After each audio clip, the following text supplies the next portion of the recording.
अल्मोड़ा की निशा बिष्ट को हरियाणा में मौत के घाट उतार दिया गया। आखिर क्या थी निशा की गलती? रिश्तों में लड़ाई झगड़े होना तो आम बात है, परंतु आजकल एक बेहद खतरनाक और घिनौना ट्रेंड लोगों में चल पड़ा है। वो है रिश्तों में थोड़ी खटर पटर या किसी तीसरे के आ जाने से पति पत्नी द्वारा एक दूसरे की जान ले लेना। ऐसी ही एक दुखद खबर आज हरियाणा के गुरुग्राम से सामने आ रही है, जहां पति पत्नी की घरेलू कलह में उत्तराखंड की एक युवती की जिंदगी चली गई। दरअसल घरेलू कलह से परेशान पति ने मूल रूप से अल्मोड़ा जिले की रहने वाली अपनी पत्नी की जान ले ली। बताया जा रहा है कि इस घटना से पहले दोनों मियां बीवी के बीच जमकर लड़ाई हुई थी। काफी बहस के बीच जहां पत्नी ने पति पर चिमटा दे मारा तो गुस्से से आग बबूला हुए पति ने बेलन से पत्नी पर वार कर दिया। बताया गया है कि दोनों ने 8 माह पूर्व ही लव मैरिज की थी। दोनों के बीच इंस्टाग्राम के जरिए मिलने की बात सामने आ रही है।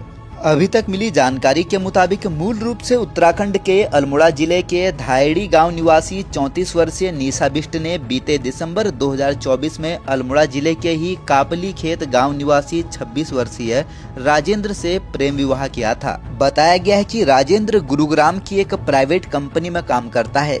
शादी के बाद दोनों पति पत्नी मानेसर के नाहरपुर कासन में किराए पर रह रहे थे।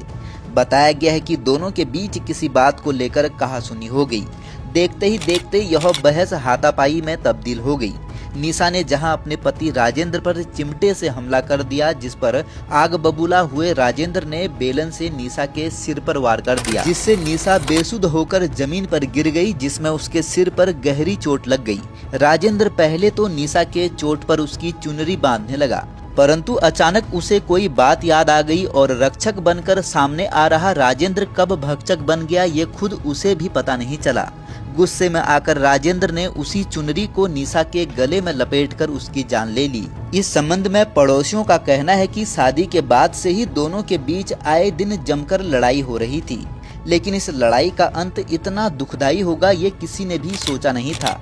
सूचना मिलने पर मौके पर पहुंची मानेसर थाना पुलिस की टीम ने मृतका के शव को कब्जे में लेकर पोस्टमार्टम के लिए भेज दिया।